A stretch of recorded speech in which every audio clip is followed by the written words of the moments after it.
దేవుని స్తోత్రం చెప్దాం. హల్లెలూయా.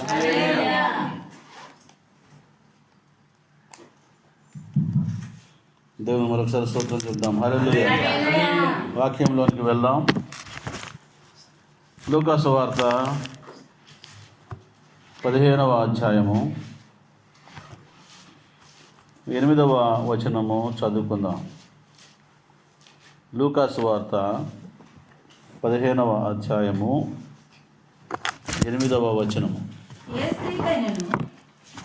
ఏ స్త్రీకైనను 10 వెండి నాణెములు ఉండగా వాటిలో ఒక నాణెము పోగొట్టుకుంటే ఆమె దీపము వెలిగించి ఇల్లు ఊడ్చి అది దొరుకు వరకు జాగ్రత్తగా వెదకదా. అది దొరికినప్పుడు తన చెలికత్తెలను పొరుగువారిని పిలిచి నాతో కూడా సంతోషించుడి, నేను పోగొట్టుకున్న నాణెము దొరికినదని వారితో చెప్పును కదా. దేవుని స్తోత్రం చెప్తాం. హల్లెలూయా. మమ్మల్ని ఎక్కువగా ప్రేమిస్తున్న మా పరలోకపు తండ్రి, మీ పాదములకు వేలాది స్థుతులు స్తోత్రములు చెల్లిస్తున్నాము నాయన. గడిచిన కాలం అంతే ప్రభా, మీ కృపాక్షేమములతో మమ్మల్ని కాచి కాపాడి పెంచి పోషిస్తూ నడిపిస్తూ ఉన్న మా పరలోకపు తండ్రి యేసయ్య, మీకు వందనాలు స్తుతులు స్తోత్రములు. సైన్యములు గణపతి యెహోవా దేవా, మీకు వందనాలు స్తుతులు స్తోత్రములు. రాత్రికాల సమయంలో చిన్న మందగా చేరి ప్రభువా నాయన మిమ్మల్ని స్తుతించడానికి ప్రభువా ఇది ఇచ్చిన మంచి అవకాశం బట్టి వందనాలు స్తుతులు స్తోత్రములు. ప్రభువా యేసయ్య, పాటల ద్వారా మహిమ పొందిన దేవా, మీ వాక్యం ద్వారా ప్రభావ మమ్మల్ని కొద్దిసేపు అయినా సంతోషపరిచి మా అభివృద్ధికరమైనటువంటి అయ్యా మా యొక్క ఎముకలకు కండలకు మూలకు సత్తువునిచ్చి వాక్యం ప్రభు మాకు వేడుకొచ్చున్నాం తండ్రి. మాట్లాడితే నేను వ్యర్థమైనా నన్ను మరుగుపరుచుకొని ప్రభావ మీరే నాలో ఉండి ఇదిగో మాకందరికీ ప్రభావనైనా మీరు మంచి వాక్యం తినిపించమని వచ్చిన బిడ్డలందరూ కూడా దీవించండి, ఆశ్రయించండి. రాలేని బిడ్డలను కూడా రాలేకపోయిన బిడ్డలను కూడా మీరు దీవించి ఆశ్రయించి మనకు అవకాశం దయచేయమని, ఈ రాత్రికాల ప్రత్యేకమైన ఆశీర్వాద ప్రభుత్వం మమ్మల్ని అందరినీ పేరు దీవించి ఆశ్రయించమని, కృపావరములతోనూ ఆత్మఫలంతోనూ భూఫలములతోనూ ప్రభువనైనా అలాగే అత్యధికమైన ఆశీర్వాద ఫలములతోనూ మమ్మల్ని నింపి ప్రభువనైనా సంఘం యొక్క సరిహద్దును విశాలపరిచినట్టు ప్రభావ మీ గొప్ప ప్రణాళికను ప్రభావ మీరు రచించమని సమస్త మహిమ ఘనత ప్రభావాలు మీకే చెల్లిస్తూ మా ప్రభుని మా రక్షకుని త్వరలో రానయ్యున్నటువంటి నజరుడైన యేసు నామమును బట్టి ప్రార్థించడానికి వేడుకొంచున్నాం తండ్రి. ఆమేన్. హల్లెలూయా. హల్లెలూయా. హల్లెలూయా. ఇక్కడ ఒక స్త్రీ గురించి రాయబడుతున్న మాట, 10 వెండి నాణెములుండగా అందులో ఒక నాణెము పోగొట్టుకుంది అని రాయబడింది. పోగొట్టుకున్నప్పుడు ఆమె మళ్ళీ ఏం చేసిందంట, దీపమును వెలిగించింది. దీపమును వెలిగించి ఇల్లంతా కూడా ఊడ్చి అది దొరుకు వరకు వెతికినట్లుగా మనకి ఇక్కడ కనబడుచున్నది. ఈ రాత్రికాల సమయంలో ఈ వాక్యం మనం జాగ్రత్తగా గమనించినప్పుడు సంపాదించుకున్నటువంటి సంపాదనలో నుంచి ఒక నాణ్యాన్ని, కష్టార్జితంలో నుంచి ఒక నాణ్యాన్ని పోగొట్టుకుంది. అది ముందుగా ఏం చేయాలంటే మనిషి జీవితంలో కూడా దొరుకు కాలంలో మనం సంపాదించుకోవాలి. దొరికే కాలం ఒకటి ఉంటుంది, దొరకని కాలం ఒకటి ఉంటుంది. 10 వెండి నాణ్యాలు ఊరికనే వచ్చినాయి ఆమెకి. ఏమన్నా ఎవరన్నా దానం చేశారా? కష్టపడి సంపాదించుకొని దాచిపెట్టుకుంది. కాబట్టి మనుషులమైన మనం కూడా ఆస్తి కావచ్చు, ఆత్మీయ అభివృద్ధి కావచ్చు, బిడ్డల యొక్క భవిష్యత్తు కావచ్చు, సంఘంలో పేరు ప్రతిష్టలు కావచ్చు, కుటుంబాల్లో మరొక ఉన్నతమైన స్థానంలో ఉండటం కావచ్చు, ఇవన్నీ కూడా కష్టపడి సంపాదించుకోవాలి. ఊరిని గౌరవిస్తారా? ఊరిని డబ్బులు వస్తాయా? ఊరిని పిల్లలు వాళ్ళే చదువుకుంటారు, వాళ్ళే పైకి వస్తారు అని చెప్పి అనుకుంటే సరిపోద్దా? పిల్లల కోసం ఎంత త్యాగం చేయాలి? డబ్బులు కావచ్చు, తిండి తినక మరి కడుపు కట్టుకొని పిల్లల కోసం సంపాదించి వాళ్ళకి మంచి ఉద్యోగాలని చదువులని ఎంత తిప్పలు పడాలో. మరి ఇదంతా కూడా ఊరికనే రాదు, ఎంతో ప్రయాస ఉంది. ఇంత ప్రయాసపడి మరి సంపాదించుకున్న దానిలో నుంచి ఒక వస్తువు కానీ ఒక నాణ్యం కానీ పోయినప్పుడు ఊరికనే వచ్చినట్టయితే ఏమనుకుంటాడు, ఏదో 10,000 దొరికినలే, ఒకటి పోయితే పోయిందిలే అనుకుంటాం. కానీ ఇక్కడ కష్టపడి సంపాదించుకున్న దానిలోంచి ఒకటి పోయినప్పుడు ఆమెకు చాలా దుఃఖము కలిగింది. దుఃఖం కలగకపోతే సంతోషంగా అందరి నుంచి గంతులు వేసి ఆమె సంతోషించినట్టుగా ఎందుకు ఉంది అక్కడ? ఆమె సంతోషంగా ఉంటే మళ్ళీ అందరూ పిలిచి ఇంకా సంతోషించాల్సిన అవసరం లేదు, ఆమె దుఃఖపడింది. కాబట్టి ఇందుట్లో మనం ఒకటి అర్థం చేసుకోవాల్సిన మీనింగ్ ఏంటంటే, మనకు దొరికే కాలంలో అది ఎప్పుడు దొరుకుతుందో, ఏ సమయం మనకు అనుకూలమో ఆ సమయంలో మనం సంపాదించుకోవాలి. ఆదికాండము 41వ అధ్యాయము 35వ వచనం ఒకసారి చూడండి. ఆదికాండము 41వ అధ్యాయము 35వ వచనము. రాబోవు ఈ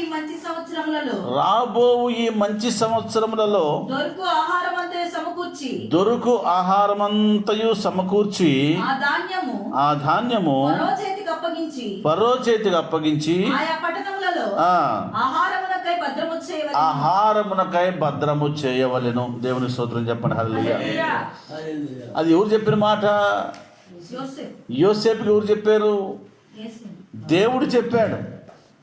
యోసేపుకి వచ్చిన కళను, ఫరోకి వచ్చిన కళను బట్టి, అయ్యా నాకు కళ వచ్చింది, భయంకరంగా ఉన్న పరిస్థితి అన్నప్పుడు యోసేపుకు దేవుడు చెప్పాడు, ఇదిగో దొరుకు కాలములో, పంట దొరికే కాలంలో ఏం చేయాలంట?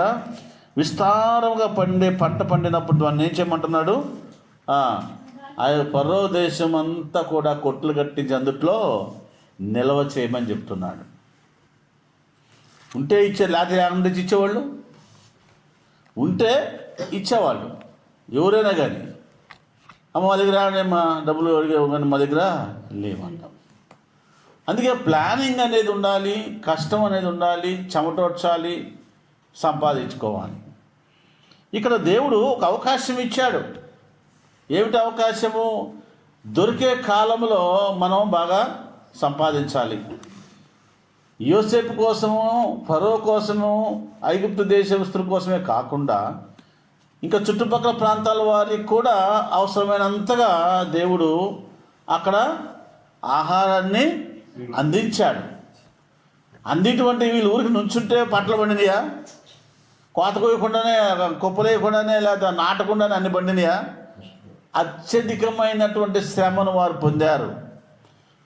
పంటలు పండుతీలే, దేవుడు చెప్పాడులే అని మెలకుండా వారు కూర్చోలేదు. కాబట్టి యోసేపు యొక్క నేతృత్వంలో, ఆయన యొక్క డైరెక్షన్లో ఐగుప్తు దేశంలో ఉన్నటువంటి వ్యవసాయదారులందరూ కూడా శక్తికి మించినటువంటి ప్రయాస అక్కడ పడ్డారు.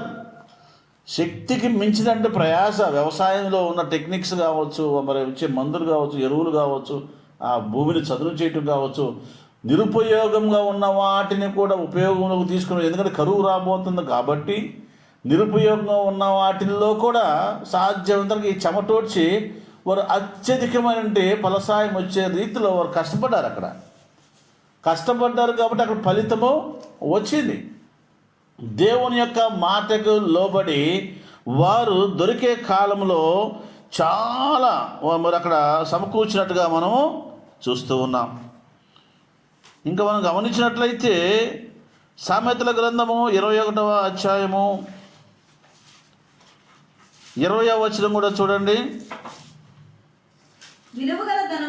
విలువగల ధనమును నూనెయు జ్ఞానుల ఇంట ఉండును, బుద్ధిహీనుడు దానిని వ్యయపరచును. ఇక్కడ ఏం రాయబడింది? అక్కడ నూనెయు ధనమును ఇవి చాలా విలువ కలిగినవి. అప్పట్లో ఈ రెండు కూడా చాలా విలువ కలిగినవి అని రాయబడింది.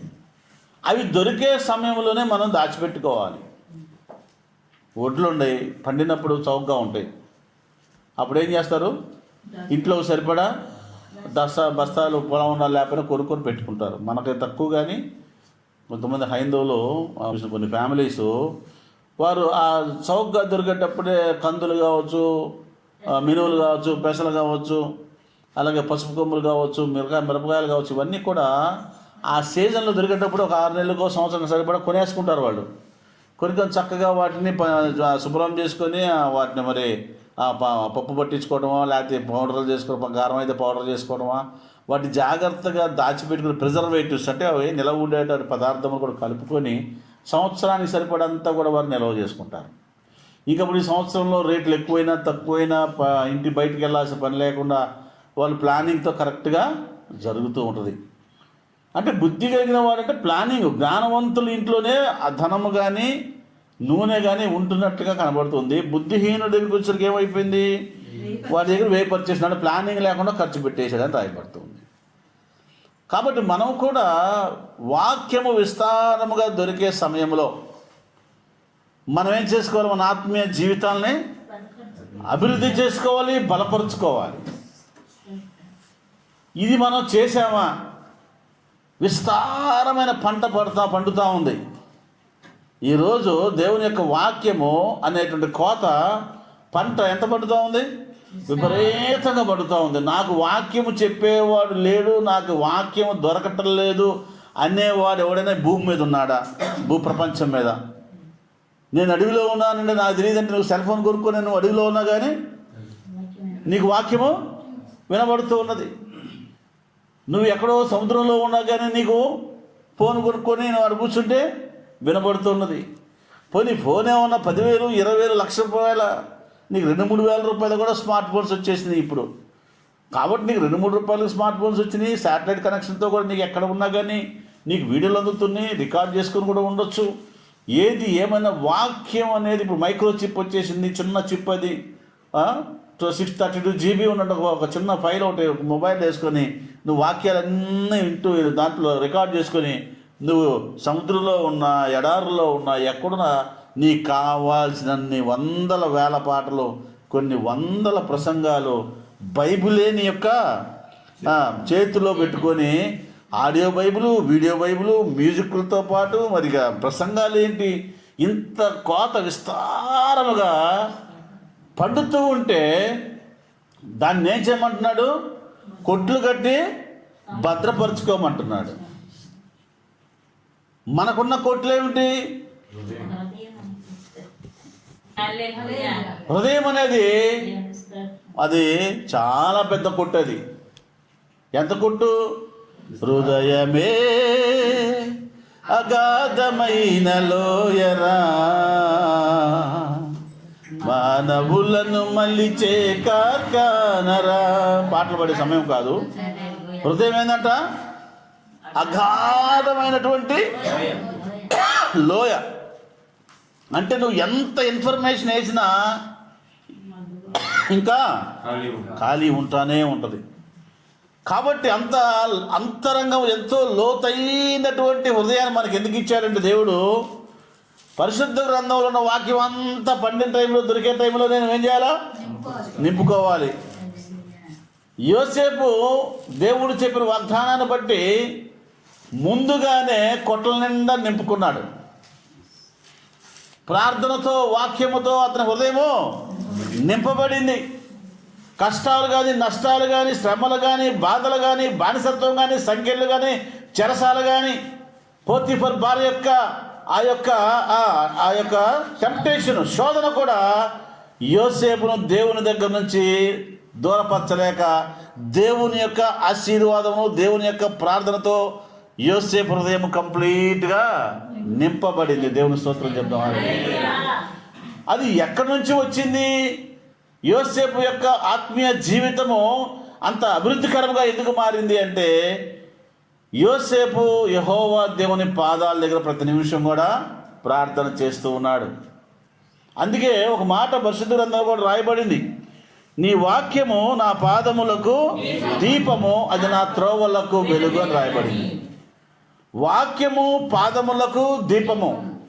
యెహోవా దేవుని యొక్క పాదాల దగ్గర మనం కూర్చున్నప్పుడు అది మన పాదాలకి దీపంగా మార్చబడుద్ది, మనల్ని వెలిగిస్తుంది. అంతకుముందు యోసేపు అంటే ఎవరికి తెలియదు, తెలుసా? తెలియదు. కాబట్టి కోల్పోయిన పరిస్థితిలో ఉన్నటువంటి యోసేపు, ఒక వెలిగినటువంటి యోసేపు చిన్నప్పుడు, కష్టం అంటే తెలియకుండా పెరిగినటువంటి యోసేపు అప్పుడు ఎవరి అండలో ఉన్నాడు? తండ్రి యొక్క అండలో ఎంత సుఖభోగాలతో ఉన్నాడో. సుఖభోగాలు చిన్నపిల్లవాడికి ఆ మాట మనం అనకూడదు, కానీ ఆ పిల్లవాడికి కావాల్సిన, ఆ వయసులో కావాల్సిన అన్ని రకాలటువంటి సౌకర్యములు మరి సమకూరుస్తూ ఉన్నారు. చిన్నపిల్లవాడు ఇష్టడు, యాకోబుకి ఇష్టడు. అంటే ఏంటి అర్థం? మిగతా వాళ్ళ పిల్లలందరిలో కూడా ఎవరిని ఎక్కువ ప్రేమించాడు? యాకోబు యోసేపును ప్రేమించాడు. మరి యాకోబుని ఎవరు ఎక్కువగా ప్రేమించారు? యాకోబుని రెబెకా ప్రేమించింది. అంటే ఆమె తల్లి, యాకోబు తల్లి, అవునా కాదు? మరి ఇస్సాకు గారు ఏం చేశాడు? ఏశావుని ఎక్కువ ప్రేమించాడు యాకోబు కంటే. ఏశావుని ఇస్సాకు గారు ఎందుకు ఎక్కువగా ప్రేమించాడు? ఆయన అడిగినప్పుడల్లా తీసుకొచ్చి మాంసం పెట్టినందువల్ల. కాబట్టి ఇక్కడ గమనించినట్లయితే ఇస్సాకు తనకిష్టమైన ఆహారం కోసం ఏశావుని ఎక్కువగా ప్రేమించాడు. ఏశావు తండ్రి మాట ప్రకారము ఆ భోజనం తీసుకొస్తూ ఉన్నప్పుడు తల్లి విన్నది, కుమారుడికి చెప్పింది యాకోబుకి, అయ్యా మీ నాన్న ఏశావుకి ఆశీర్వాదాలు ఇవ్వబోతున్నాడు, కాబట్టి దీనికి ఒక ప్లాన్ చెప్తున్నాను, ఈ విధంగా చెయ్యి. అప్పుడు యాకోబు అన్నాడు, ఇది కరెక్ట్ కాదు కదమ్మా, తండ్రి ఆయన ఇష్టం, అది ఎవరికైనా ఇవ్వచ్చు, అన్నకిస్తా అన్నప్పుడు మనం తీసుకుంటే అన్యాయం కదా. అంటే ఆ షాప్ మీద పాప మీద నా మీదే ఉండనివ్వు, నేను చెప్పినట్టు చేయమంది. చెప్పినట్టు చేయమన్నప్పుడు యాకోబు చేశాడు. ఇప్పుడు రెబెకా చేతిలో ఉన్నటువంటి 2 నాణేల్లో ఒక నాణ్యాన్నేమో ఇస్సాకు పంచుకున్నాడు, అంతేగా, ఇంకొక నాణ్యమో రెబెకా చేతిలో ఉంది. ఎప్పుడైతే ఈ యొక్క తప్పు జరిగిందో రెబెకా తన తల మీద భారాన్ని పెట్టుకొని, ఇస్సాకుని కుయుక్తిగా కన్నులు కనపడవు కాబట్టి మరి ఆ దురుద్దేశ్యముతో అదంతా మనకు తెలిసింది, దానికి చెప్పేదే ఉంది. కానీ ఆశీర్వాదములన్నీ యాకోబుకు వచ్చినట్లుగా చేసి తన చేతిలో ఉన్న యాకోబుని ఇప్పుడు ఏం చేస్తుంది? జార విడుచుకుంటూ ఉన్నది. దేవుని స్తోత్రం చెప్పండి, హల్లెలూయా. రెబెకా చేతిలోంచి కుమారుడైన యాకోబు ఆమె చేతిలోంచి బయటికి వెళ్ళిపోయాడు. మళ్ళీ ఎప్పుడు చూశాడు? రెబెకాని చూశాడా? మళ్ళీ తర్వాత చూశాడా? లేదు. 14 సంవత్సరాలు అక్కడ ఉన్నాడు. అక్కడి నుంచి మంది మార్బలంతో బయలుదేరాడు. మరి ఏశావు అతను బాగా అభివృద్ధి చెందాడు. మళ్ళీ తిరిగి తల్లిని కలుసుకున్నట్లుగా, తల్లితో మాట్లాడినట్టుగా అక్కడ రాయబడలేదు. అంటే రెబెకా యాకోబు అనే నాణ్యాన్ని ఏం చేసింది? పోగొట్టుకుంది. తన యొక్క సొంత ఉద్దేశ్యములతో నాణ్యమును పోగొట్టుకుంది. నిర్లక్ష్యమైన స్వభావం అనొచ్చు. అక్కడ న్యాయమా అన్యాయమా తీర్పు తీర్చడానికి మనం ఎవరివి? ఇస్సాకు పెద్ద కుమారుడికి ఇస్తున్నాడు అనుకుందాం ఆశీర్వాదములు. తల్లిగా నువ్వు బాధపడ్డప్పుడు నువ్వు ఏం చేయాలి? ఇస్సాకుతో, భర్తతో నువ్వు మాట్లాడాలి. అదేంటండి నువ్వు చేస్తున్న తప్పు, పెద్ద కుమారుడికి ఆశీర్వాదం ఇచ్చినప్పుడు చిన్నవాడు ఎందుకు వదిలేసావు, అది తప్పు కదా అని ఏదన్నా ఉంటే నువ్వు ఇస్సాకుతో మాట్లాడాలి. కానీ తాను మరి అక్కడ వ్యతిరేకమైన పనిని చేసినందువల్ల దేవునికి వ్యతిరేకమైన పని అని అనుకోవాలి. అయితే దేవుని సంకల్పం యాకోబు విషయంలో వేరుగా ఉన్నది. ఎందుకంటే అతను మడిమ పట్టుకొని బయటకు రావటం, ఏశావుకి వారసత్వంగా జ్యేష్ఠుడైనప్పటికీ కూడా రావాల్సినటువంటి ఆ జ్యేష్ఠత్వాన్ని అతను అమ్ముకోవటము, ఇది స్వయంకృతాపరాధం. ఈ విధంగా జ్యేష్ఠత్వము వచ్చినటువంటి ఏశావు తన స్వయంకృతాపరాధం వల్ల దాన్ని పోగొట్టుకున్నాడు. క్షణికమైనటువంటి ఆకలిని బట్టి తనకున్నటువంటి పెద్దరికాన్ని పోగొట్టుకున్నాడు. దేశదిమ్మరిగా మారిపోయాడు. యాకోబు తల్లి యొక్క మరి ఆ యొక్క పరిస్థితిని బట్టి ఆశీర్వాదం పొందుకున్నప్పుడు తల్లి చేతిలో నుంచి యాకోబు వెళ్ళిపోయాడు. మరి తిరిగి తల్లి చూడలేదు. ఆలోచించండి, మనమేం పోగొట్టుకుంటున్నాం? దేవుడు దొరికే సమయంలో, వాక్యం దొరికే సమయంలో నిర్లక్ష్యమైన స్వభావంతో ఉంటూ, వాక్యం అంటే నిర్లక్ష్యము, ప్రార్థన అంటే నిర్లక్ష్యము, బుధవారం ఏందిలే, శుక్రవారం ఏందిలే, ఆదివారం ఏందిలే అనుకుంటూ యెహోవా దొరుకు కాలమును మనం ఏం చేస్తున్నామంటే నిర్లక్ష్యం చేస్తూ ఉన్నాం. ఆనాడు యోసేపు జవాబుదారిగా ఉన్నాడు. యెహోవా దేవుడు చెప్పాడు, ఫరో నేను నామాత్రంగా పెట్టాను, కానీ రాబోతుందంటే ఆ యొక్క కరువును నువ్వు తీర్చాలంటే నువ్వు ఇంట్లో కూర్చుంటే మిగతా పడుతుంది అని చెప్పాడా? యోసేపు ప్రతి విషయంలో అందరికంటే ముందున్నాడు. పొలాలు తిరిగి వెళ్ళి ఉంటాడు. అబ్బాయి ఇదంతా కూడా ఇది నీరు చల్లండి, ఇది ఈ పద్ధతిలో పండి, అది వచ్చే వాటర్ క్వాంటిటీ ఎంత, మనకున్న జలాశయాలు ఎన్ని, ఎంత వాటర్ వస్తుంది, మనకి ఎంత పొలాలు ఉన్నాయి, వీటిన్నింటినీ ఎఫెక్టివ్గా పండించాలంటే, తక్కువ వాటర్తో ఎక్కువ పొలాలు పండించాలంటే ఏం చేయాలని ప్లానింగ్లు వేసుకొని ముందుగా వారందరికంటే ముందుగా ఉండి కష్టపడి అదిగా ఫలసాయాన్ని పొంది దేవుణ్ణి సంతృప్తిపరిచాడు. మరి ఫరోను కూడా సంతృప్తిపరిచాడు. ఈ రాత్రికాల సమయంలో పరిశుద్ధాత్మ దేవుడు మనల్ని అడుగుతూ ఉన్నాడు. ఇంత విస్తారమైన వాక్యము నేను ప్రజలందరి మీద కుమ్మరిస్తూ తన దైవజనుల ద్వారా, బిడ్డల ద్వారా, యంత్ర శబ్దాల ద్వారా, రేడియోల ద్వారా, మరి టీవీల ద్వారా విస్తారమైన వాక్యమును పండుతూ ఉంది. ఇప్పుడు వాక్యం ఏం జరుగుతూ ఉంది? మన మధ్య పంటలాగా పండుతూ ఉంది. పండటం లేదా? కోత విస్తారంగా అంటే విస్తారమైన పంట వాక్యం పండుతుంది. దాన్ని ఎంత కోసి మనము మన హృదయం అనే కొట్లలో నింపుకున్నప్పుడు నీలో ఉన్నటువంటి ఆ కరువు పోవాలి, నీలో ఉన్నటువంటి ఆ యొక్క ఆత్మీయ లేమి పోవాలి, నీలో ఉన్నటువంటి ఆ ప్రార్థన లేమి పోవాలి, నీలో ఉన్న లోకం యొక్క సంబంధము, లోక మర్యాద కానీ లోక రీతిగా ఉన్నటువంటి ఆ కార్యాలు కానీ ఆ లక్షణాలన్నీ కూడా వెళ్ళిపోవాలి బయటికి. వాక్యముతో నింపబడ్డప్పుడు నీవు వెలిగించబడాలి. దేవుని స్తోత్రం చెప్పండి. హల్లెలూయా. నీ వాక్యము నా పాదములకు దీపమని మనం అనుకుంటున్నాం, కానీ ఇంకా ఆయన గురించి ఏమి రాయబడుతుందంటే, నా దీపమును వెలిగించువాడవు నీవే. దేవుని స్తోత్రం చెప్పండి. హల్లెలూయా. కీర్తన గ్రంథము 18వ అధ్యాయము 28వ వచనం చూసినట్లయితే, నా దీపము వెలిగించువాడవు నీవే రాయబడి. చదవండి అమ్మా. నా దీపము వెలిగించువాడవు నీవే, చీకటిని నాకు వెలుగుగా చేయును. దేవుని స్తోత్రం చెప్పండి. హల్లెలూయా. చూడండి, నా దీపమును వెలిగించేవాడవు నీవే అంటున్నాడు. ఇంకేమంటున్నాడు? చీకటిని నాకు వెలుగుగా చేయును. చీకటి వెలుగు ఎట్లా అవుద్ది? చీకటి వెలుగు, చీకట్లో నువ్వు ఉండవు, దీపం నీ చేతిలో లేదు, మరి నువ్వు ఎట్లా, నీకు వెలుగు ఎట్లా కనపడుద్ది? ఎవరు వెలుగు దగ్గరికి వచ్చేది? దీపం. నా దీపమును వెలిగించేవాడు నువ్వేంటే ఆ చేతిలో దీపాన్ని తీసుకెళ్ళి ఇదిగో నేను పైన పెడుతున్నా అంటున్నాడు. చీకట్లు కూడా వెలుగు వస్తుంది అంటున్నాడు. నీవు చీకటిని నీకు వెలుగుగా నీకు కనపడాలంటే నువ్వు దీపంలాగా మారిపోవాలి. దేవుని స్తోత్రం చెప్పండి. నీవు దీపంలాగా, వెలుగు దివ్వేలాగా నువ్వు మారినప్పుడు నువ్వు ఎంత చీకట్లో పోయినా నీకు అక్కడ వెలుగే ఉంటుంది. కాబట్టి ఆ వెలుగు నీలోనికి రావాలి అంటే ఎప్పుడు వస్తుంది? వాక్యము నీ యొక్క హృదయంలో విస్తారముగా కొట్టలలో కూర్చున్నట్టుగా కూర్చబడాలి. ఈ ప్రజలు వినుటకు మాత్రం వింటున్నారు, కానీ గ్రహింపరని మళ్ళీ ఆయనే చెప్తున్నాడు. ఇంత విస్తారమైన వాక్యము పంట పండి మన చెవుల్లో జోరేగల్లాగా ఇదిగో నిద్రపోని రీతిలో వాక్యము మనకు వినబడుతూ ఉంటే గ్రహింపరని రాయబడుతూ ఉన్నది. వాక్యము నీ హృదయంలో నువ్వు నింపుకోకపోతే రాబోతున్న కరువును నువ్వు ఏ విధంగా ఎదుర్కోగలుగుతావు? రాబోతున్న సమస్యలు, కుటుంబ సమస్యలను ఏ విధంగా ఎదుర్కోగలుగుతావు?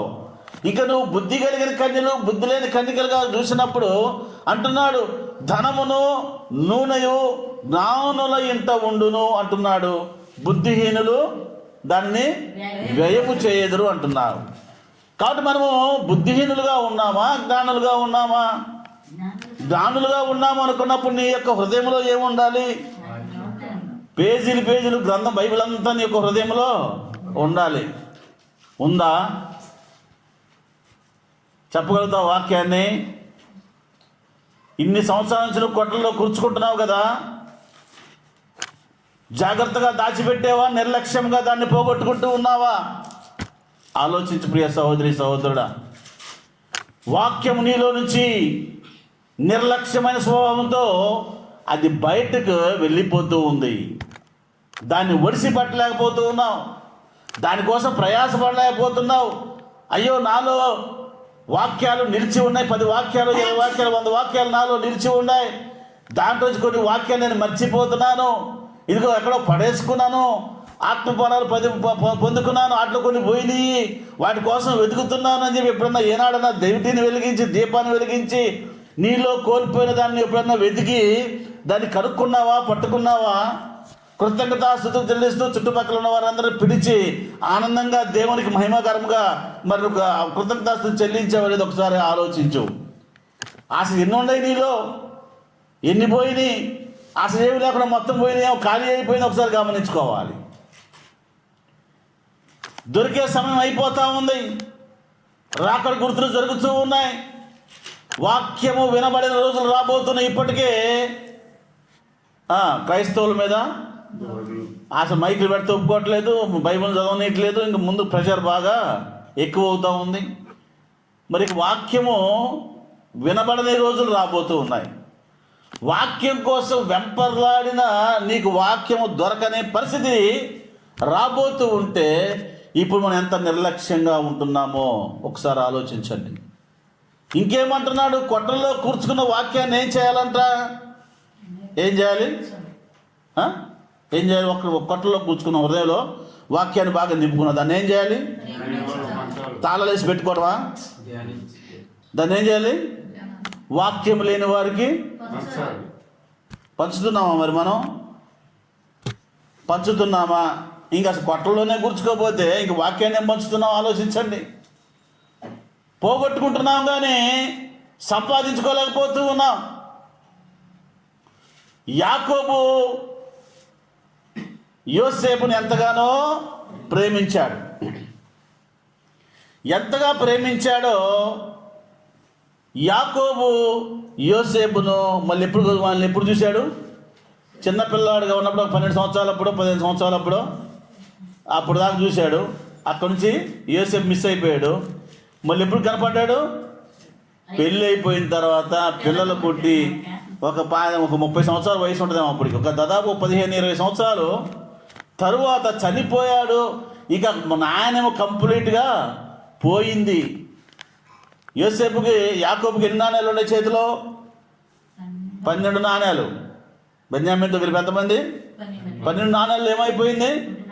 ఒక నాణ్యాన్ని ఎవరు పోగొట్టుకున్నారు? యాకోబు పంపిపోతే యోసేపు ఎందుకు వెళ్తాడు? ఏమయ్యారు? యాకోబు పంపిపోతే యోసేపు ఎందుకు వెళ్తాడు? కాబట్టి యోసేపును యాకోబే పంపించాడు. లాస్ అయిపోయింది, నాణ్యం పోయింది.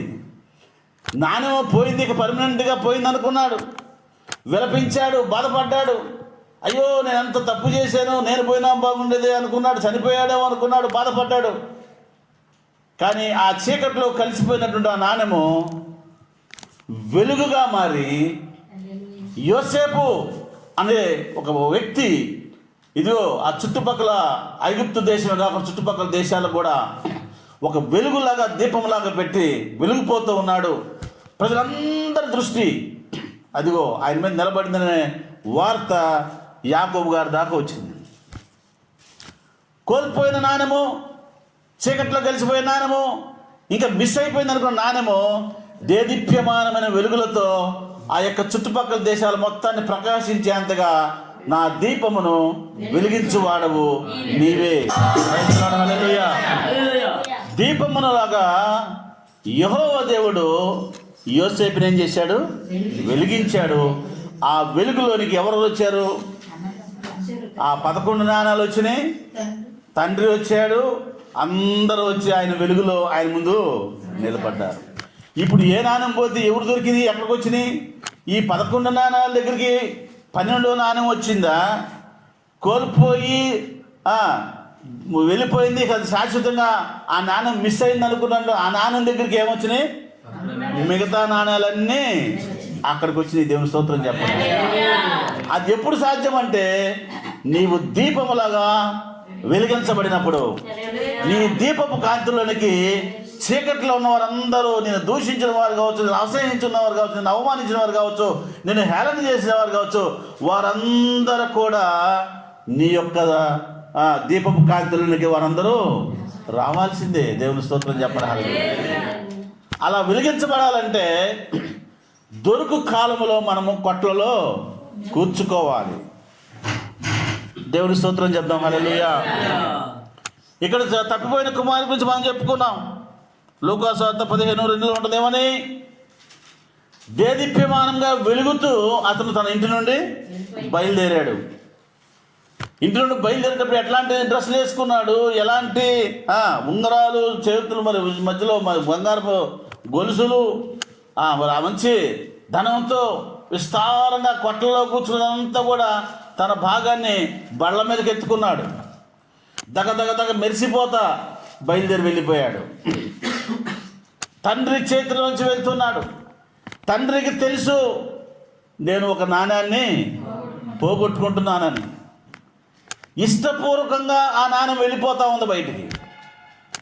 తండ్రి చిత్తం కోసం యోసేపు అనే నాణ్యాన్ని యాకోబు తన పిల్లల మిగతా నాణ్యాల కోసం వదులుకున్నాడు. అయ్యా నీ అన్నలకి భోజనం తీసుకెళ్ళరా అని చెప్పి యాకోబు ఒక మంచి కార్యం కోసం, కుమారులు ఆకలితో ఇబ్బంది పడుతున్నారు కాబట్టి నువ్వు వెళ్ళి ఇచ్చిరా, ప్రమాదాలు ఎదురవుతాయి నాకు తెలుసు, అయినప్పటికీ జాగ్రత్తగా వెళ్ళు, నేను పంపకూడదు, వాస్తవంగా పనుల్లో ఎవరన్నా పంపాలి, కానీ నేనే పంపుతున్నాను కాబట్టి నువ్వు వెళ్ళినప్పుడు యోసేపు కూడా తండ్రి చిత్త ప్రకారము తండ్రి ఇంటిలో నుండి అది అంత సకలమైనటువంటి సౌకర్యాలతో తన తండ్రి ఇంటి నుంచి తండ్రి ఆజ్ఞకు లోబడి అతను దూరం అయిపోయాడు. దేవుడి స్తోత్రం చెప్పండి, హల్లెలూయా.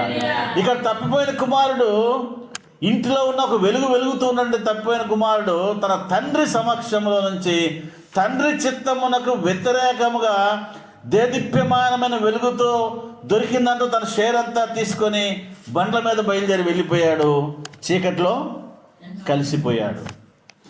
నాణ్యం కంప్లీట్గా మసకబారిపోయింది, సత్తుపడిపోయింది, విరిగిపోయే పరిస్థితిలో వెళ్ళిపోయింది ఆ నాణ్యం. దేవుని స్తోత్రం చెప్పండి, హల్లెలూయా. అప్పుడు తండ్రి వెతుకుతూ ఉన్నాడు, దీపం వేసి ప్రార్థన చేస్తున్నాడు. అయ్యా నా కుమారుడు తిరిగి నాకు కావాలి. ఎదురు చూపులు. తండ్రి యొక్క ప్రార్థన కుమారుని యొక్క మనసులో ఆలోచన రేపింది. ఆ మసకబారిపోయిన కాయనం ఆ నాణ్యం ఏం చేసింది, మళ్ళా అక్కడికి ఏ ప్లేస్ కావాలో ఆ ప్లేస్ తిరిగి నడుచుకుంటూ వచ్చింది ఆ నాణ్యం. దేవుని స్తోత్రం చెప్పండి. యాకోబు దగ్గర ఉండే 11 నాణ్యాలు తండ్రితో కూడా కలిపి కోల్పోయినటువంటి విసర్జించబడిన నాణ్యం దగ్గరికి వెలుగులోనికి వచ్చారంటే ఆ కోల్పోయి చీకట్లో కలిసిపోయింది అనుకున్న నాణ్యము దేదీప్యమానంగా దేవుడి చేత వెలిగించబడితే ఆల్రెడీ లోకంలో ఉన్నటువంటి పరిస్థితిని బట్టి యాకోబు యొక్క జీవితంలో ఉన్నతంగా ఉన్నామనుకుంటే మరి ఆ యొక్క అన్నదమ్ములు కావచ్చు, తండ్రి కావచ్చు, వారు చీకట్లోకి వెళ్ళిపోయారు. దేదీప్యమైన కోల్పోయినటువంటి చీకట్లో ఉన్న నాణ్యము దేవుని యొక్క ప్రకాశవంతంగా దేశాన్నే వెలిగించే అంత రీతిలో ఉన్నటువంటి ఆ నాణ్యపు వెలుగులోనికి ఈ 11 నాణ్యాలు నడుచుకుంటూ వస్తే తప్పిపోయిన కుమారుడు యొక్క నాణ్యము వెళ్ళిపోయింది, దూరంగా కృషించిపోయింది. మళ్ళీ తిరిగి నానా తెప్పులు పడి, నానా కష్టాలు పడి, కారులో వచ్చాడా, గుర్రాల మీద వచ్చాడా, డబ్బులై తిన్నాడో తినలేదో, చెప్పులు ఉన్నాయో లేదో, నానా తెప్పులు పడి కొన ప్రాణంతో కొట్టుమంట మినికిమంట కష్టాలు పడుకుంటా మళ్ళీ ఆ నాణ్యము దేవుని దగ్గరికి వచ్చింది. కాబట్టి ఈ యొక్క సందర్భాన్ని మనం గమనిస్తే విస్తారమైన వాక్యాలు మనం నింపుకున్నాం. ఇప్పుడు బయలుదేరి వెళ్తున్నాం ఏడికి? ఏది నువ్వు చెప్పేది? నువ్వు చెప్పేది ఏంది? నాకంతా తెలుసు, అక్కడే ఉంది, ఇక్కడే ఉంది. సొంత ఆలోచనలతో మనము తండ్రి ఇంటిని విడిచిపెడుతూ ఉన్నాం. ఆలోచించండి ప్రియ సహోదరి సహోదరుడా. తండ్రి ఇంటిలో ఉన్నప్పుడు తండ్రి యొక్క ప్రేమ కానీ, తండ్రి ఆదరించిన విధానం కావచ్చు, అక్కడ దొరికే భోజనాలు కావచ్చు, పనివారు కావచ్చు, విస్తారంగా ఏది లోటు లేకుండా కొదువు లేకుండా ఉన్నట్టు తండ్రి ఇంటిని విడిచిపెట్టాడు కుమారుడు. వెళ్ళిపోయాడు, చీకట్లో కలిసిపోయి. అక్కడ గుర్తొచ్చింది, అయ్యో నా తండ్రి ఇంట అనేక మంది పనివారు ఉన్నారు, వారు సమృద్ధిగా 3 పూట్ల భోంచేస్తున్నారు, వస్త్రానికి ఇబ్బంది లేదు, ఇంటికి ఇబ్బంది, నివాసానికి ఇబ్బంది లేదు, ఎంతో హాయిగా ఉన్నారే, వారికంటే దౌర్భాగ్యమైన పరిస్థితులు నేను ఉన్నాను కాబట్టి నేను నా తండ్రి యొక్క ఇంటిలో కూలివాడిగా అయినా చేరదామని మళ్ళా తిరిగి నాణ్యము దేవుని దగ్గరికి వచ్చింది. మనము ఏ స్థితిలో ఉన్నాం ప్రియ సహోదరి సహోదరు, ఒకసారి ఆలోచించండి. దేవుని దొరికే కాలంలో, వాక్యం విస్తారంగా వెజలు పెడుతున్న కాలంలో మన వాక్యాన్ని మన హృదయంలో నింపుకొని దేదీప్యమానంగా మనం వెలిగిపోతూ, ఇది ఆనాడు యోసేపు అది ఐగుప్తు సామ్రాజ్యం మొత్తం మీద ఒక పెద్ద దేదీప్యమైన డ్యూటీలాగా మండుచున్నట్టు డ్యూటీలాగా మారిపోయి అనేక మందిని అదిగా వెలుగులోకి నడిపిస్తే మనమేం చేస్తున్నాం? ఎంతమందిని వాక్యపు వెలుగులో దేవుని వైపు నడిపిస్తున్నాం? ఎంతమంది దేవుని దగ్గర నడిపిస్తున్నాం? ఒకసారి ఆలోచించండి. అసలు కొట్లలో వాక్యం ఉన్నదా? బుడ్డిలో నూనె ఉన్నదా? ఈ లోకంలో ధనం మీరు కూర్చుకోవద్దు. ఎక్కడ ధనం కూర్చుకోవాలంట అంటే అర్థం ఏంటి? పరలోక ధనం అంటే వాక్యము. ఈ లోక ధనం కూర్చుకుంటే అవి చెమట్లు కొడతాయి, రాయబడిందిగా. దొంగలు దొంగిలిస్తారు. కాగితాలు అయితేనేమో, రూపాయల నోట్లు అయితేనేమో చెమట్లు కొట్టేస్తాయి, నాణ్యాలు అయితేనేమో దొంగలు వచ్చి దోచుకుపోతారు. కాబట్టి ఈ లోక ధనం గురించి కాకుండా పరలోకపు ధనం అనగా వాక్యము, ప్రార్థన, ఆత్మఫలాలు, కృపావరాలు, ఇవన్నీ కూడా నీ యొక్క హృదయంలో కొట్లలో సరిపోకపోతే ఇంక ఎక్స్ట్రా కూడా నువ్వు నీ హృదయాంతరంగా సమస్తమైన కల్మషాన్ని, లోకాన్ని, టీవీల్ని, ముచ్చట్లని అన్నీ ఎత్తిపడేసి టోటల్గా నీ హృదయం మొత్తాన్ని కూడా వాక్యంతో నువ్వు నింపుకున్నప్పుడు నీవే ఒక మండుచున్న దీపంలాగా మారిపోయినప్పుడు ఎవరైతే నేను విశ్రమించారో వారందరూ కూడా ఏం చేయాలి? దారి బట్టి లైన్ బట్టి వచ్చారా లేదు యేసయ్య దగ్గరికి? ఇష్టపూర్వక రిజెక్ట్ చేశారు. అందరూ తరిమేశారుగా బయటికి. యాకోబు తరవలేదులే, అన్నదమ్ములందరూ అసలు చంపాలనుకున్నారు, తరిమేశారు బయటికి. అదిగో బానిసగా అమ్మేశారు, హేళన చేశారు, నవ్వారు, గేలు చేశారు. కానీ ఒక్క మాట కూడా చేసేవారు, అన్యా మీకు ఇది తగదు, ఇది అన్యాయం అని చెప్పి అన్నాడే కానీ వారి మీద కోపం అనేది ఏనాడు జ్ఞాపకం చేసుకోలేదు. దేవునితో యోసేపు యొక్క సంబంధాన్ని పెంచుకుంటూ పోయాడు. తప్పిపోయిన నాణెము కానీ ఈ మిగతా 11 నాణ్యాలని తన దగ్గరికి లాక్కుంది. అది శక్తి అంటే, పవర్ అంటే అది. That is the power of the lord, the Jehovah, the lord of the host. సైన్యానికి అధిపతి యెహోవా దాని యొక్క శక్తి అంటే తప్పిపోయిన నాణ్యం దగ్గరికి అన్నీ వచ్చినాయి. కానీ ఇక్కడ ఈ స్త్రీ 10 నాణ్యాల్లో ఒక నాణ్యం పోగొట్టుకుని దేవులాడుకుంటా ఉంది. దేవుని స్తోత్రం చెప్పండి. హల్లెలూయా. యోహాను సువార్త 4వ అధ్యాయం 7వ వచనం చూడండి. యోహాను సువార్త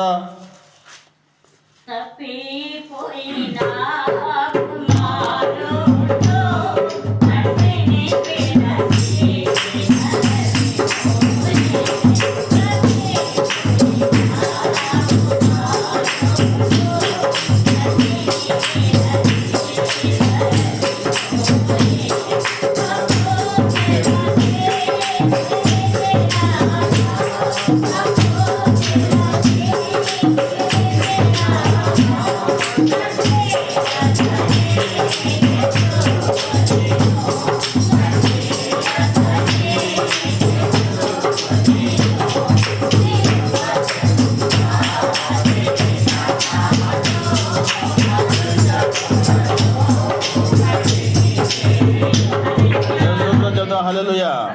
యోహాను సువార్త 4వ అధ్యాయం 7వ వచనము. సమరయ స్త్రీ నీళ్లు చేదుకొని యేసు నాకు దాహం అవుతుందని ఆమె దగ్గరకు వచ్చాడు. దేవుని స్తోత్రం చెప్పడానికి ఇక్కడ యేసు క్రీస్తు వారు చీకట్లో ఉన్నట్టు ఒక నాణ్యానికి ఎక్కడ తీసుకొస్తున్నాడు? వెలుగులోనికి తీసుకొస్తున్నాడు. దేవుని స్తోత్రం చెప్పడానికి యేసు క్రీస్తు వారు చీకట్లో ఉన్నటువంటి నాణ్యము, జనుల చేత, లోకం చేత మర్చిపోబడినటువంటి నాణ్యము, విసర్జించబడినటువంటి నాణ్యము. నీకు 5 పెనిమిట్లు ఉన్నారని కూడా రాయబడుతుంది అక్కడ. అంటే పాపాత్మురాలు అయిన స్త్రీ కింద రాయబడింది. చీకటిలో మనుషుల చేత విసర్జించబడి, అసహ్యించబడి, ఇదిగో ఆమె ఎవరు కూడా ఆమెను లెక్క చేయనటువంటి పరిస్థితిలో ఉండి ఘనహీనమైనటువంటి ఒక సత్తు నాణ్యముగా ఆమె అదిగా బావి దగ్గరికి వచ్చింది. ఆమెకి ఏమైనా విలువ ఉందా?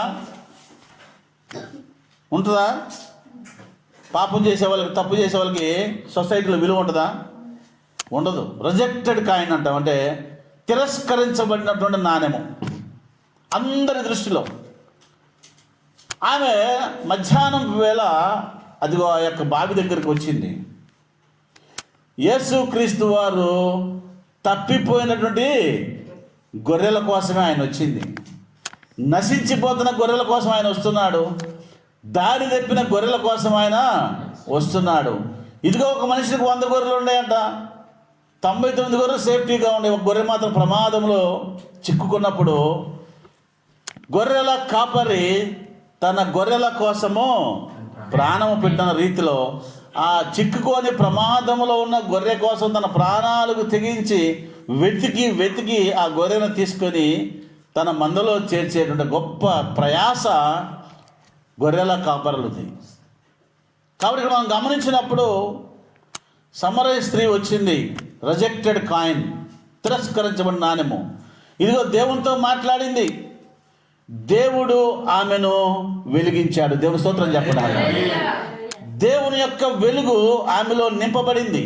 అనగా మొట్టమొదటిసారిగా ఆమె హృదయములో దేవుని యొక్క పండటం బిగినైపోయింది. దేవుని స్తోత్రం చెప్పడానికి వాక్యం ఎప్పుడైతే ఆమె హృదయంలోకి వెళుతూ ఉన్నదో, నీవిచ్చే నీళ్ళు తాగితే మళ్ళీ నాకు దాహం అవుతాయేమో కానమ్మా, నేనిచ్చే నీళ్లు తాగితే నువ్వు ఎన్నటికి నీకు దప్పికొనవని దేవుని యొక్క వాక్యము ఆమె హృదయంలో మొలకెత్తిచ్చాడు.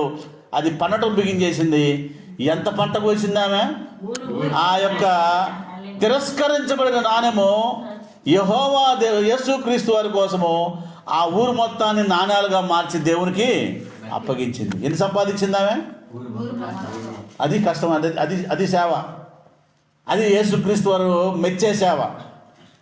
ఒక నాణ్యము తిరస్కరించబడినటువంటి నాణ్యము పోయి ఆయన తర్పిదిచ్చాడా? 3 సంవత్సరాల పాటు ఆయనతో పాటు తిప్పాడా? 3.5 సంవత్సరాల పాటు ఎవరిని తిప్పాడు? శిష్యులందరిని తిప్పాడు. ఈ 12 మంది శిష్యుల్లో కూడా ఒక నాణ్యం వెలుగుతుంది అనుకున్నది, కానీ అది రోజుకి దిగజారిపోతా వచ్చింది. ఒక నాణ్యం వెలుగుతున్నాను అనుకున్నాడు, ధనం సంచి దగ్గర పెట్టుకున్నాడు, యేసుక్రీస్తు వారితో పాటు నడుస్తున్నాడు, యేసుక్రీస్తు వారు చెప్తున్నట్టు ఆ యొక్క మాటలు వింటున్నాడు. శక్తి కలిగినటువంటి మాటలు, జీవపు శక్తితో నింపబడిన వాక్యము ఇదిగో శిష్యులందరిలో ఫలిస్తుంది. కానీ ఇస్కరియోతు యొక్క హృదయంలో అది బండ మీద పడ్డ విత్తనాల్లాగా మారిపోయింది. కనీసం ముళ్ళ పొదలో పడితే కొంతన్నా ఆత్మీయత నిలిచుండేదేమో. బండ మీద పడ్డ విత్తనాలు ఏమైపోతాయి? ఎండిపోతాయి. వేరు లేనందున అవి ఎండిపోయినని రాయబడింది పక్షుల్లో. ఇస్కరియోతు బండలాంటి హృదయం కలిగి కనీసం ఒక్క వాక్యం కూడా మొలకెత్తలేదు కాబట్టి గురువు గారినే అమ్మటానికి ప్రయత్నించాడు, చంపడానికి అప్పగించాడు. దేవుని స్తోత్రం చెప్పడానికి నాణ్యాలు సంపాదించుకున్న యేసుక్రీస్తు వారికి ఒక నాణ్యం ఏం చేసింది? సంపాదించుకున్న వ్యక్తినే ప్రాణాలనే తీయటానికి ప్రయత్నించింది ఒక నాణ్యం. ఎంత భయంకరమైన పరిస్థితితో చూడండి. మనం సంపాదించుకున్న వాటిల్లో ప్రాణాలకే ఎసరు పెట్టింది ఒక నాణ్యం. సరదాగా అప్పగిచ్చాడా ఇస్కరియోతు యోధాకి? లేతే ఆయా నువ్వు పట్టించులే, ఊరికే కాసేపు ఉంచి తర్వాత పంపిస్తామని చెప్పారా? ఏమైనా యోధాని ఏమైనా మిస్లీడ్ చేశారా? లేదుగా. నేను పట్టిస్తాను, మీరు ఆయన్ని చంపుకోండి అనే అర్థం.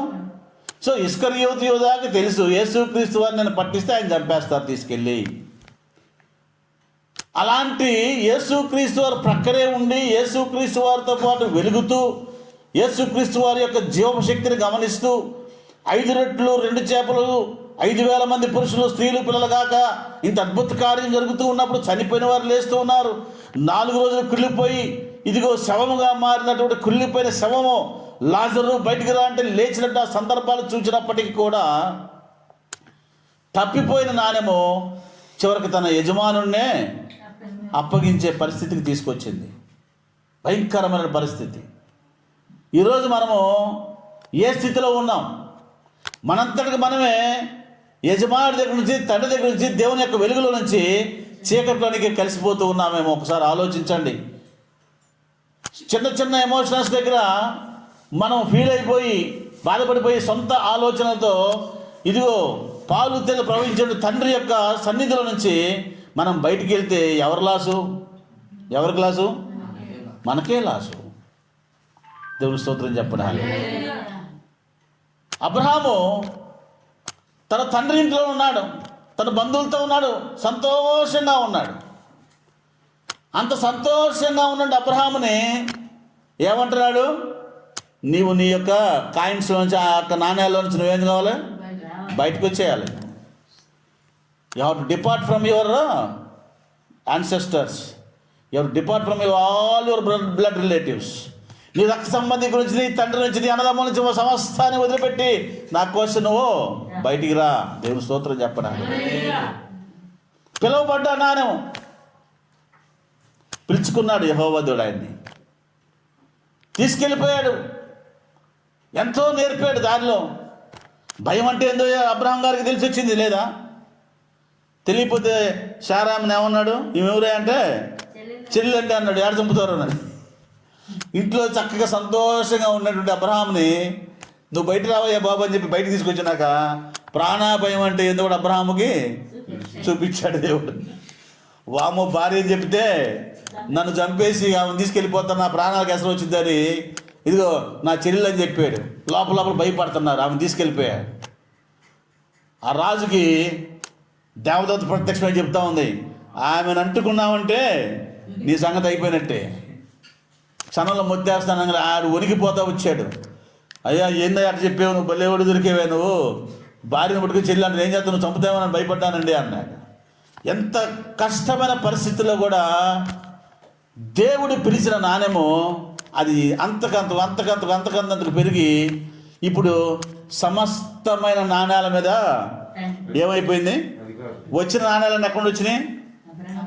దేవుని స్తోత్రం చెప్పండి. హల్లెలూయా. యెహోవా దేవుడు పిలిచిన నాణ్యంలో నుంచే అబ్రహాము జనాంగం అనబడతారని రాయబడింది. అబ్రహాము భూమి మీద సమస్తమైన జనములకు తండ్రి. So that is main coin, ముఖ్యమైన కాయను అబ్రహాం. అబ్రహాంలో చూసిన కాయిన్స్ మిగతావన్నీ కూడా ఎంత ఆధిక్యతో చూడండి. పిలువబడ్డప్పుడు దేవుడు నీ ద్వారా గొప్ప జనాంగాలను లేపుతాడు. దేవుని స్తోత్రం. ఇదిగో యాకోబును పిలుచుకున్న దేవుడు, ఇక నుంచి నీవు మోసగాడవు కాదు, నీ పేరు ఇజ్రాయేలు, నీలో నుంచే నేను యేసుక్రీస్తు వారైన నాణ్యం ఎక్కడి నుంచి వచ్చింది గారు? ఎవరి వంశంలో నుంచి వచ్చింది యేసుక్రీస్తు అనే నాణ్యము? యాకోబులో నుంచి యేసుక్రీస్తు అనే నాణ్యం కూడా బయటకు వచ్చిందంటే, యాకోబులో నక్షత్రం ఉదయించిందంటే యాకోబు నమ్మకముగా ఉన్నాడు. తన యొక్క జీవితంలో రిమార్క్స్ లేకుండా చేశాడు. తల్లి తప్పే కదా, యాకోబు తప్పు కాదు. మరి తన మామను మోసం చేశాడు అనుకుంటున్నా, కానీ మామే ఇతన్ని మోసం చేశాడు. న్యాయబద్ధంగా మామ నడుచుకోలేదు. కాబట్టి యాకోబు నమ్మకంగా ఉన్నాడు, గట్టి నాణ్యంగా ఉన్నాడు, దేవుడికి ఇష్టమైన నాణ్యముగా ఉన్నాడు. కాబట్టి పరలోకాన్ని చూడగలిగాడు. అప్పుడే దేవుని స్తోత్రం చెప్పండి. హల్లెలూయా.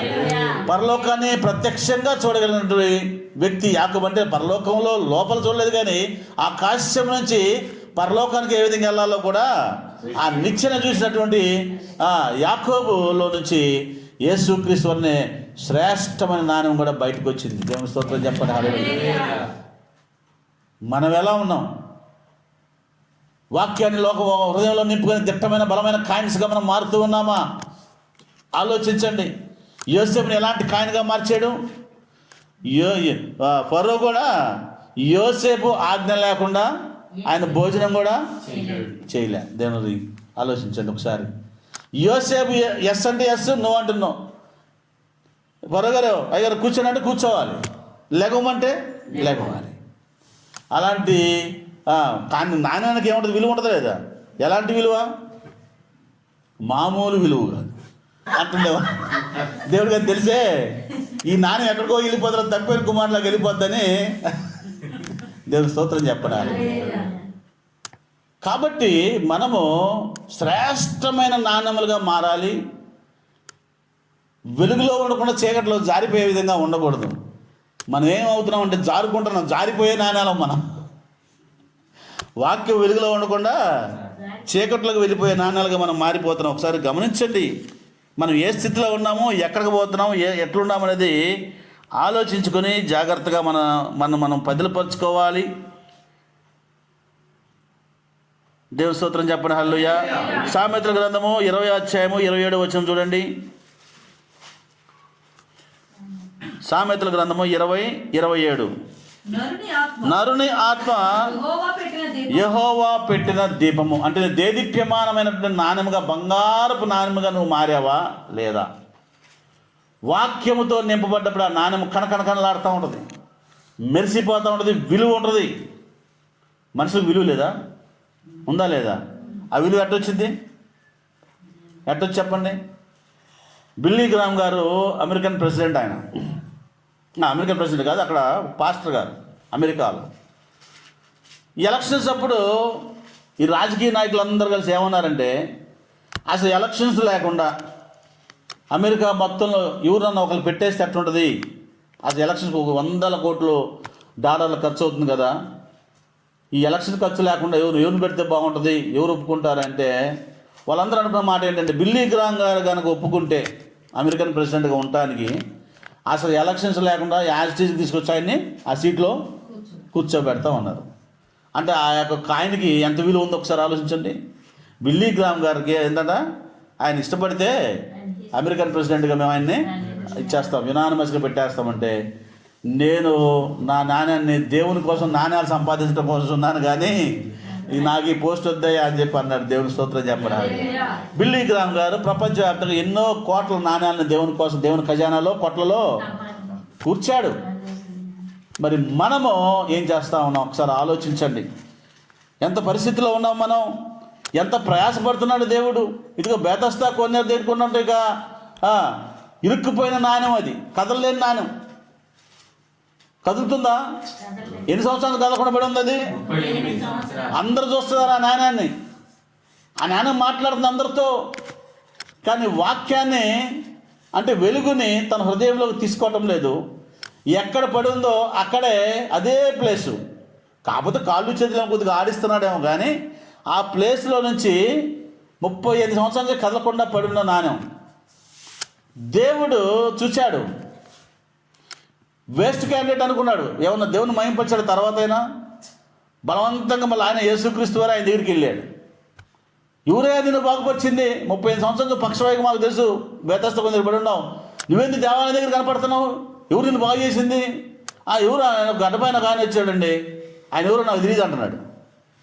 మళ్ళీ ఎంతోమంది అడుగుతున్నారు, నాకు తెలియదు అంటున్నాడు. మళ్ళీ ఆయన మీద దేవుని కోపం రగలకుండా ఉన్నట్లుగా యేసుక్రీస్తు వారే మళ్ళీ అతను ఎదురుగా వచ్చాడు ఆ జనసమూహంలో. అప్పుడు యేసుక్రీస్తు వారు ఆయన ఎదురుగా వచ్చినప్పుడు అంటున్నాడు, ఇదిగో ఈయనే నన్ను బాగు చేసింది, ఈయన పేరు యేసు అంటే ఇప్పుడే తెలిసింది నాకు, ఇదిగో ఈయన ద్వారా నాకు యేసు అన్న మాట కూడా ఆయన నోట్లో అన్నట్టుగా లేదు అక్కడ. ఎంత భయంకరమైన పరిస్థితుల్లో మనం ఉంటున్నామో చూడండి. దేవుడు ఈరోజు నీ ఇంటికి వచ్చి కదలలేని పరిస్థితుల్లో నిన్ను కదిలించి, ఇదిగో నీలో ఉన్నట్టు ఇంట్లో సమస్యల్ని సమస్తాన్ని ఎత్తిపడేసి నిన్ను ఒక విలువ కలిగినట్టు నాణ్యముగా నిన్ను మారుస్తూ ఉంటే, ఆయన ఎవరు కూడా యేసయ్య ఏం చేశాడు నాకు, నా కుటుంబానికి ఇంత ప్రార్థన చేస్తున్నాను, ఇంత వాక్యం వింటున్నాను, ఇది ఇన్ని సంవత్సరాల నుంచి బాప్తీసం తీసుకుని వస్తున్నాను, ఏది నాకు? యేసయ్య అడుగుతున్నాడు. చిల్లు కొట్లు పెట్టుకొని ఇంత వాక్యం నీ హృదయంలో పోస్తుంటే ఏది వాక్యం? ఆయన దేవుడు ఆడుకుంటాడు. ఆయన దీపం పెట్టి ఆయన మన హృదయాలకేసి హృదయాంతరంగములను పరిశీలించి దేవుడు ఏం పరిశీలిస్తాడు? హృదయాంతరంగాల్లో ఏం చూస్తున్నాడు మన హృదయాల్లో? నువ్వు ఏం దాచుకున్నావో, ఎవడిని తిట్టావో ఈ కాదు, అసలు నా వాక్యం ఏమన్నా, నా ధనం పరలోక ధనం ఏమన్నా ఒక నాణ్యం ఏమన్నా కనపడుతుందా? ఒక సిగిల్ పైసా ఉందా? రూపాయలు ఉన్నాయా? ఏముంది హృదయంలోని?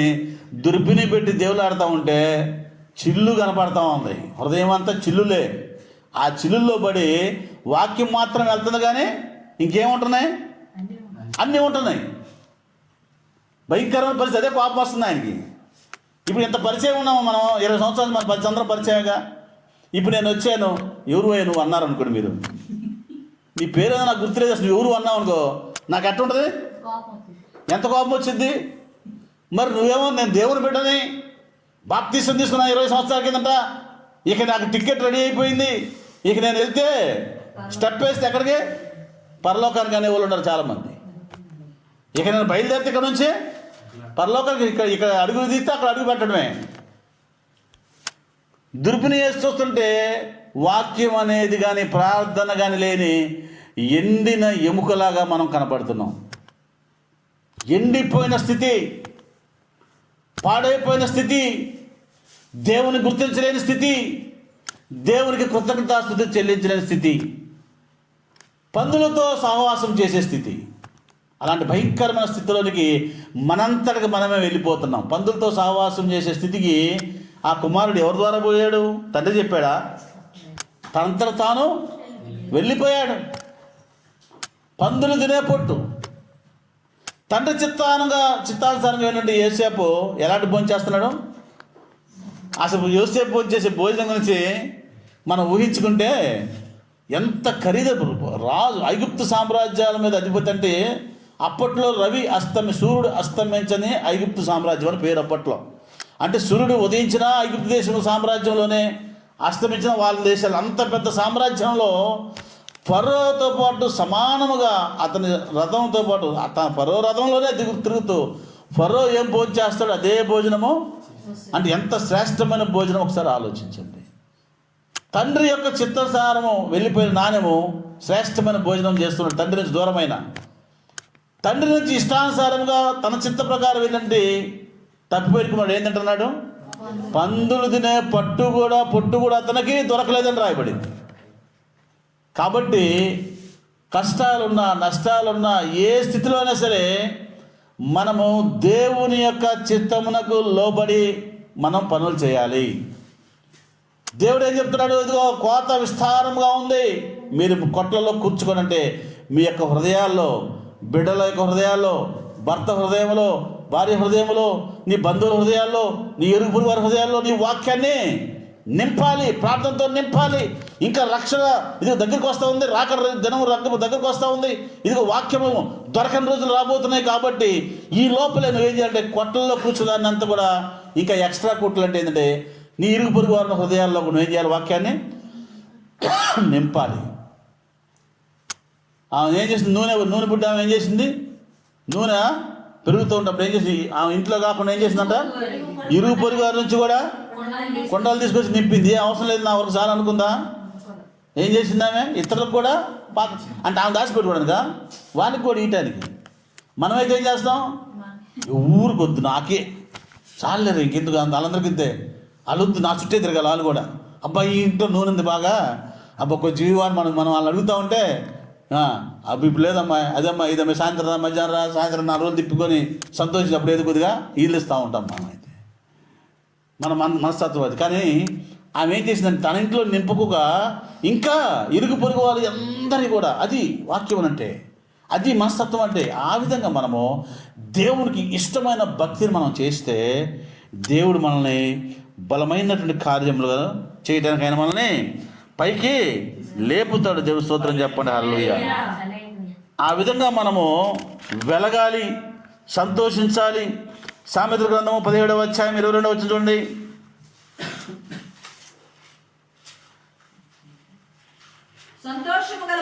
సంతోషము గల మనస్సు ఆరోగ్య కారణము, నలిగిన మనసు దేవునికి స్తోత్రం చెప్పండి, హల్లెలూయా.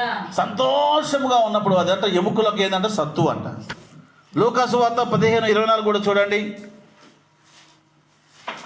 లూకాసు వార్త 15:24.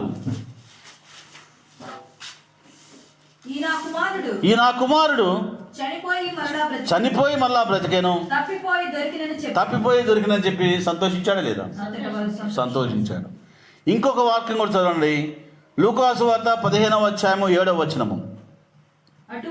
అటువలే మారు మనసు అక్కరలేని 99 నీతిమంతుల విషయమై కలుగు సంతోషము కంటే మారు మనసు పొందు ఒక్క పాపి విషయమై ఎక్కడ?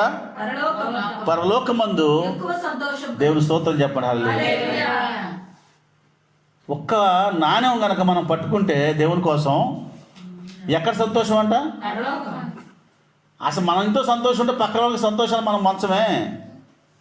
మనం ఒక్కళ్ళని ఆనందంగా ఉండాలి, మిగతా వాళ్ళు ఆనందంగా ఉండడానికి వీలే లేదు. అవునా కాదా?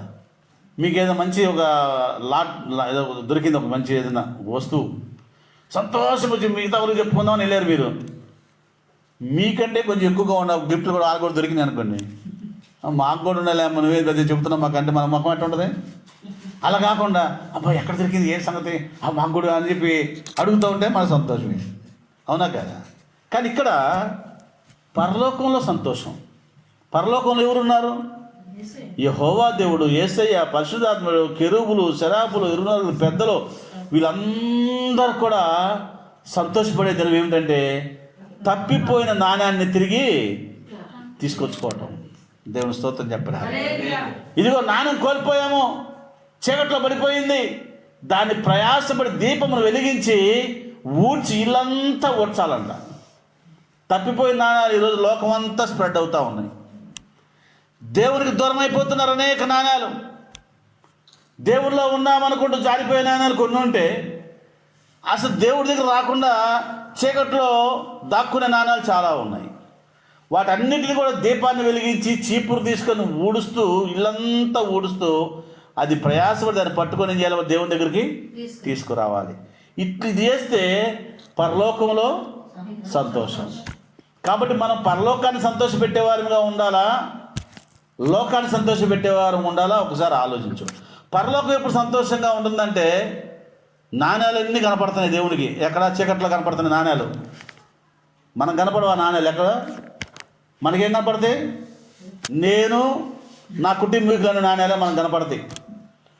ఇంకెట్ట కనపడతాయి? దగ్గ మనకి ఎవరి కుటుంబం వాళ్ళకి ఎట్ట కనపడుద్ది? బంగారపు నాణ్యాలు మెరిసిపోతున్నట్టు కనపడతాయి మనకి. పక్కన వాళ్ళందరూ వెండి కూడా లెక్కేయం, మనం సత్తు నాణ్యాల కింద లెక్కేసుకుంటాం. మనం వాళ్ళే ఉంది వీళ్ళే ఉంది, వాళ్ళు మట్టి నాణ్యాలు లేకపోతే సత్తు నాణ్యాల కింద లెక్కేసుకుంటాం. మన వరకే బంగారపు నాణ్యాలు. కానీ దేవుడు బంగారపు నాణ్యాలు చూడండి, 99 మంది నీతిమంతులు వెళ్ళి చుట్టలేదు ఆయన. యెహోవా దేవుని కన్నులు చీకట్లో జారిపోతున్న, చీకట్లో దూరంగా మురికిలోకి బురదలోకి జారిపోతున్నటువంటి నాణ్యాల వైపు చూస్తూ వీటిని వెదకి పట్టుకునే బలమైనటువంటి వ్యక్తుల కోసం, యోసేపు లాంటి వ్యక్తుల కోసం వాళ్ళు చూస్తున్నారు. ఇప్పుడు యోసేపులకు మనం ప్రయాసపడుతున్నామా? యోసేపులకు కొట్లలో కూర్చేట ఆ యొక్క సిద్ధపాటు మనం కలిగి ఉన్నాం అనేది ఒకసారి ఆలోచించి మనం ఒక నిర్ణయం తీసుకోవాలి. మనం కూర్చుకొని మన హృదయాల్లో నింపుకున్న వాక్యాన్ని కూడా ఇతరులకి అందించి వారి హృదయాల్లో నింపి వారిని కూడా దేవుని సన్నిధికి వెలుగులోనికి తీసుకొచ్చి దేవుని యొక్క లెక్కలో ఆ నాణ్యాన్ని ఇవ్వాలి. ఎవరి లెక్కలోకి వస్తాయని? తప్పిపోయిన నాణ్యాన్ని తీసుకురావడం కానీ, కొత్త నాణ్యాన్ని దేవుని కోసం పట్టించిన నాణ్యాలు కానీ ఇవన్నీ సంపాదించినంత ఆత్మల సంపాదన. ఆత్మల సంపాదన అంటే కాయిన్స్ కలెక్టింగ్, అంటే నాణ్యాన్ని సంపాదించుకోవడం. ఎప్పుడు సంపాదించుకోవాలి? వెలుగున్నప్పుడు, వెలుతురున్నప్పుడు, ఫెసిలిటీస్ ఉన్నప్పుడు, నీకు ఆరోగ్యం ఉన్నప్పుడు, నీకు బలం ఉన్నప్పుడు, నువ్వు నడవగలిగినప్పుడే చేయాలి. అందుకే పాట కూడా రాసాడుగా, నాకు బలము ఉన్నంత వరకు చేయలేదు నీ సేవను, బలమంతా పోగానే బలమంతా పోగానే చేయాలని ఉంది నీ సేవను వినిపించుతున్నది.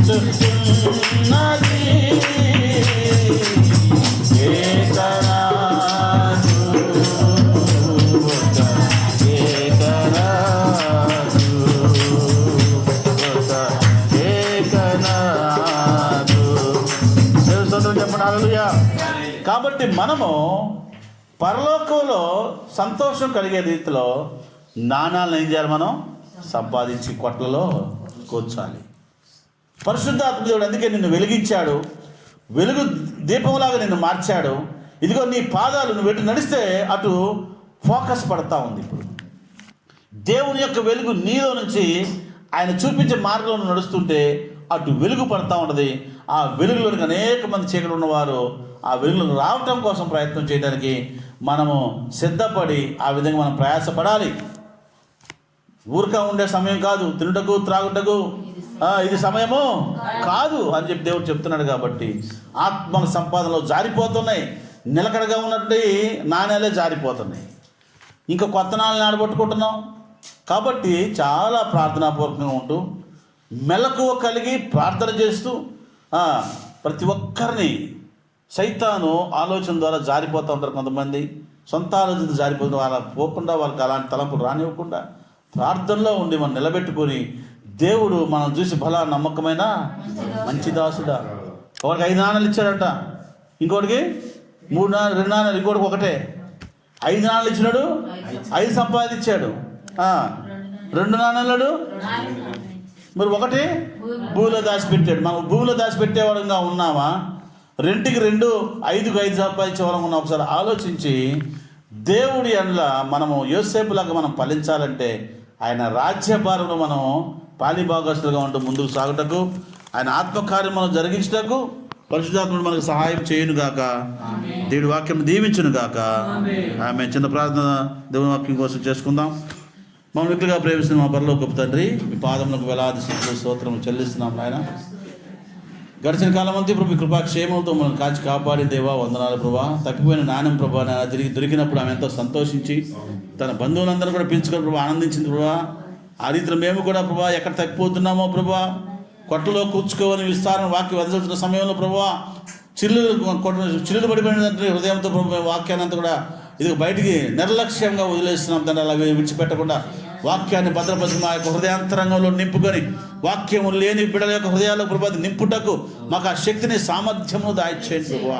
వాక్యమును ప్రార్థన ఇది ఇతరులుగా అందించే ఆ కెపాసిటీస్ని మాకు దాయిచ్చేయమని పెడుతున్నా. తలాంతులు మాకు దాయిచ్చేయండి ప్రభా. అలాగే నీ కృతజ్ఞతాస్తులు చెల్లించే భాగ్యం కూడా మాకు దాయిచ్చేయండి ప్రభా. ఇదిగో నిలకడగా ఇదిగో ప్రభా ఇరుక్కుపోయినటువంటి బేతస్త కొద్దిగా నాణ్యాన్ని ప్రభా కనీసం సాక్ష్యం కూడా చెప్పలేదు, నీ వైపు కూడా చూడలేదు ప్రభా. అలాంటి వ్యక్తులు ఉన్నారు ప్రభా ఈ లోకంలో ప్రభా. ఇంకా వాళ్ళు జారిపోతున్న వారు ఉన్నారు, చీకటిలో నుంచి వెలుగులోకి రాలేకపోతున్న నాణ్యాలు అనేక ఉన్నాయి ప్రభా. ప్రార్థనాత్మ శక్తితో వారందరి కోసమే ప్రార్థన చేస్తూ ప్రభా మీ తలాంతులతో మీ రాజ్యభారంలో మమ్మల్ని అలాంటి ప్రాంతంలో మీరు నడిపించాలి ప్రభా. బెతస్తా కోరేదకి యేసయ్య మీరే వెళ్ళారు కదా, అతను రాలేదయ్యా. సమరస్థితికి మీరే వెళ్ళారు ప్రభా, వెతుక్కుంటూ వెళ్ళారు ప్రభా.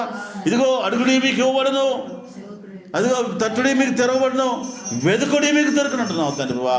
ఆత్మ సంపాదన మీరు వెతికితే దేవుడి ద్వారాలు తెరిచే దేవుడా మీకు వందనాలు స్తుతులు స్తోత్రం. మీ బలమైన కార్యము మా సంఘం ద్వారా మీరు జరిగించుకో. ప్రతి ఒక్క పెట్టుకొని మీరు దీవించండి, ఆస్వాదించి బలపరచండి, స్థిరపరచండి.